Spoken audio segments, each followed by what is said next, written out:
어제 한국과 팔레스타인의 2026 북중미 월드컵 아시아 지역 최종 예선 1차전이 열렸는데 경기 전부터 피노키홍 효과가 모습을 드러냈습니다. 붉은 악마가 플래카드를 거꾸로 걸었는데 이건 항의, 분노, 거부의 의미였는데요. 경기 결과 역시 형편없어 모두 분노했습니다. 이에 반해 신태용이 이끄는 인도네시아 팀은 FIFA 랭킹 133위 인도네시아가 FIFA 랭킹 56위 사우디아라비아에게 밀릴 것으로 예상했지만 신태용은 모두의 예상을 깼죠. 인도네시아는 경기 초반 조직적인 수비로 사우디의 공세를 막아낸 뒤 역습에 나서는 전략으로 잘 버티던 인도네시아는 골도 먼저 뽑아냈는데요.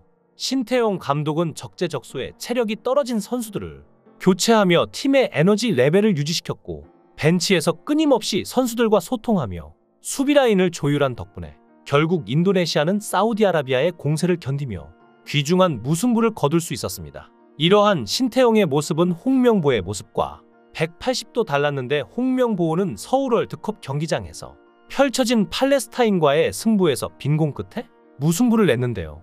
라인 간격은 멀었고 공격 세부 전술은 보이지 않았습니다. 손흥민, 이강인 등 일부 월드클래스 선수들의 개인 능력에 의존하는 모습이었는데 수비력 또한 낙제점이었으니 결국 창피한 무승부를 거두고 말았죠. 개인 능력이 떨어지는 인도네시아 선수들을 이끌고 중동의 강호이자 FIFA 랭킹 56위 사우디아라비아와 무승부를 거둔 신태용 감독과 월드클래스 공격수 손흥민을 데리고 홈경기에서 팔레스타인과 무승부를 거둔 홍명보 감독을 비교하지 않을 수가 없네요. 다득점 승리를 노린다고 했었던 말이 기억이 나는데 한국은 한 골도 넣지 못했습니다. 대표팀 선수들은 전력을 발휘했으나 전반 분위기를 압도하지는 못했고 오히려 전반 22분 팔레스타인의 프리킥 공격 때 골을 내주는 장면이 나왔습니다. 다행히 오프사이드가 선언돼 가슴을 쓸어내렸지만 전반 29분 또 다른 프리킥 때는 헤딩슛으로 한국의 골문이 위협당했죠. 반격에 나선 한국은 전반 39분 측면을 돌파한 황문기의 패스를 받은 이강인이 좁은 공간을 파고들며 골지역 오른쪽에서 결정적 기회를 맞았으나 슈팅은 골키퍼의 가랑이 사이에서 걸렸습니다. 이후 황인범의 통렬한 왼발 슈팅이 터졌지만 공은 골대를 살짝 비켜나갔습니다. 홍명보는 중후반 선수 교체를 하며 반전을 노렸습니다. 하지만 이강인이 후반 15분 손흥민이 내준 공을 골지역 측면에서 왼발 슈팅으로 연결했지만 공은 골대를 비껴갔고 3분 뒤 이강인의 크로스를 머리로 돌린 오세훈의 헤더는 골키퍼의 벽을 뚫지 못했죠. 이어 이강인의 프리킥과 손흥민의 단독 드리블이 팔레스타인 수문장에 또 막혔습니다. 결정적으로 손흥민의 후반 41분 슈팅이 골대 모서리를 맞고 나오면서 아쉬움을 삼켜야 했죠. 심지어 후반 막판에는 상대의 역습에 조현우가 1대1 상황에서 맞서는 등 가슴이 철렁하는 상황도 연출됐습니다. 객관적 전력이 떨어지는 데다 이스라엘과 전쟁으로 정세가 불안정한 팔레스타인을 상대로 대승을 기대했던 경기인데 내용과 결과 모두 실망스러웠습니다. 경기 템포는 느리고 상대 수비를 무너뜨릴 번뜩이는 공격이 없었으며 골 결정력까지 떨어져 몇 차례 얻은 찬스마저 놓쳤죠. 조현우 골키퍼의 선방으로 팔레스타인의 슈팅을 막아 승점 1이라도 따낸 것이 오히려 다행일 지경이었는데요.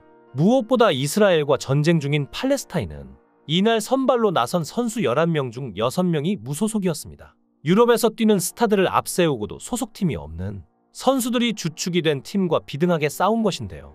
홍명보가 완전체로 단 하루 훈련했다고 해도 이번 결과가 충격적으로 다가올 수밖에 없는 이유입니다. 왜 이런 일이 벌어졌을까 생각해보면 역시나 홍명보인데 한국 축구 최초로 한국 축구 팬들이 거부한 감독의 등장 때문이라고 할 수 있겠죠. 절차와 과정을 무시하고 상식을 깨뜨리고 특혜를 받고 거짓말을 했고 뒤통수를 친 그 감독을 축구 팬들이 거부했습니다. 감독 자격이 없다는 말 말고는 다른 말이 필요 없죠. 예견된 참사이기에 놀랄 것도 없는데요.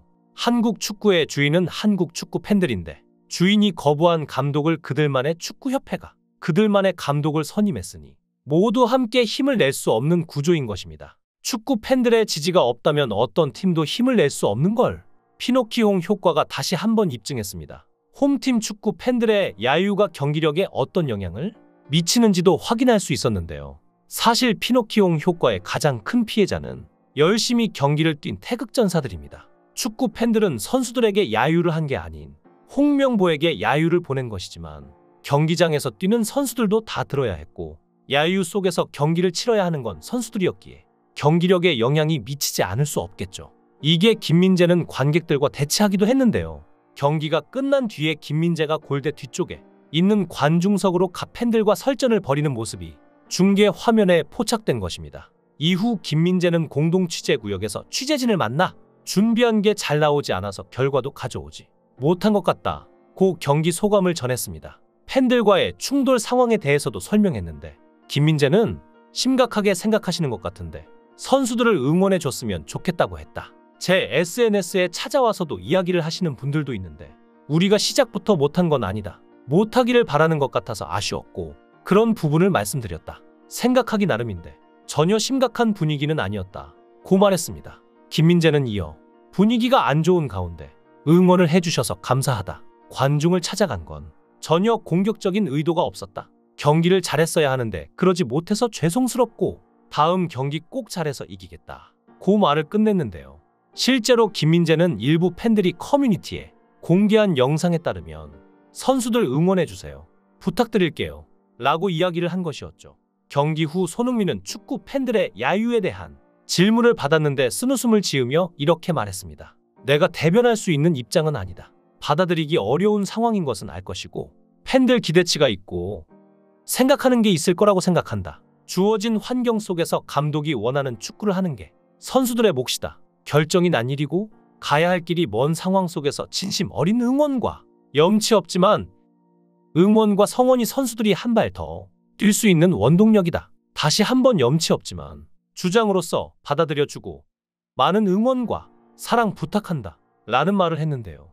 손흥민은 염치 없다는 말을 이 짧은 인터뷰에서 2번이나 반복했습니다. 한국 축구 팬들의 가장 큰 사랑을 받는 한국 축구의 상징이자 에이스 그리고 캡틴인 손흥민이 나서 축구 팬들의 응원을 부탁했습니다. 누군가는 선수들의 경기력에 대해 비판하며 선수들 역시 본인의 능력을 다 내지 못했다고 하는데 사실상 선수의 능력치를 100% 끌어올리는 역할이 감독입니다. 감독이 그 역할을 제대로 못하니 선수들은 팀플레이와 연계플레이로 작전에 따라 움직이기보다는 개인이 갖고 있는 기술로만 축구를 하려고 하니 약팀 팔레스타인을 상대로 이런 졸전을 펼치고야 말았던 건데요.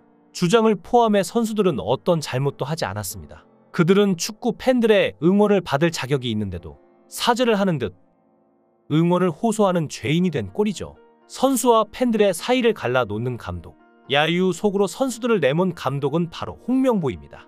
꾸준히 성장한 한국 축구는 2022 FIFA 카타르 월드컵 16강이라는 성과를 이뤘고 이제는 떳떳하게 월드컵 토너먼트 진출에 도전하는 팀이 된 것 같았습니다. 하지만 파울루 벤투 감독이 팀을 떠난 뒤 위르겐 클린스만 감독이 지휘봉을 잡았고 한국 축구는 쇠락의 길을 걷고 있습니다. 클린스만 감독과는 11개월 만에 결별했지만 그 사이 한국 축구는 아시아의 종이호랑이로 추락했죠. 한국 축구는 지난 아시안컵이 실패로 끝난 뒤 클린스만 감독 후임 선임 작업은 난항을 겪었고 돌고 돌아 지휘봉을 잡은 건 홍명보 감독이었습니다. 이 과정에서 다수의 외국인 감독이 한국 축구 대표팀 사령탑 자리를 원했음에도 뚜렷한 이유 없이 홍명보 감독에게 지휘봉을 맡겼다는 사실이 알려졌고 축구 국가대표 감독을 뽑는 축구협회 전력강화위원회 위원으로 참여했던 전 축구 국가대표 박주호는 홍명보 감독 선임 과정에 문제가 있었다고 폭로하기도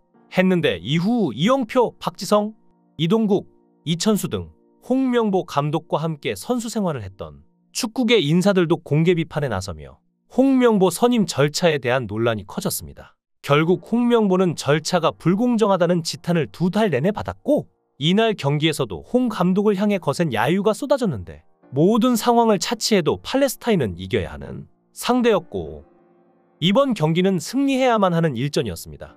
홍명보 감독이 대한민국의 중요한 경기라고 표현할 만큼 북중미 월드컵 본선 진출을 향한 출발과도 같은 경기였기 때문입니다. 하지만 FIFA 랭킹 23위인 한국은 73계단 밑에 있는 96위 팔레스타인을 상대로 고전 끝 승점 1점을 얻는데 그쳤었는데요. 경기 막판에 완벽한 1대1 찬스를 내준 터라 저도 이상하지 않은 경기였습니다. 그것도 안방, 홈에서 벌어진 일이었죠. 아시아 지역 최종 예선은 수월하게 통과하던 한국 축구는 이제 사라진 것 같습니다. 확실히 수년 전과는 다른 분위기, 너무나도 다른 경기력에 어이가 없는데요. 한국 축구 역사상 가장 강한 전력으로 평가받는 지금 선수들이 어째서 이런 조율전을 펼칠 수밖에 없었을까요? 그리고 왜 이런 야유를 선수들 또한 들어야 했을까요?